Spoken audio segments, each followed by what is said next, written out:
দেখেন, হাতিঝিলে হাঁটতে এসে কার সাথে দেখা। আমার মতো অশিক্ষিতর সাথে পরিচয় হলো এক শিক্ষিত ছেলে, মোহাম্মদ রাশেদুল ইসলাম। প্রশ্ন আসতেই পারে যে তাকে কি বলে আমি শিক্ষিত সম্বোধন করলাম।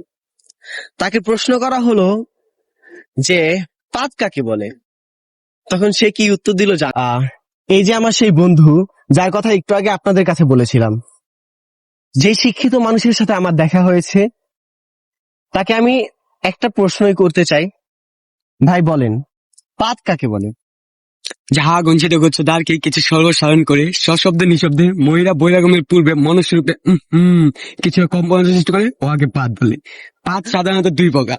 একটা হতে হয় আস্তে করে, যেটা মানুষ বুঝতে পারে না কিন্তু অনুভব করতে পারে, আর অন্যটা হচ্ছে যেটা মানুষ বুঝতে পারে কিন্তু অনুভবটা খুব কম করতে পারে।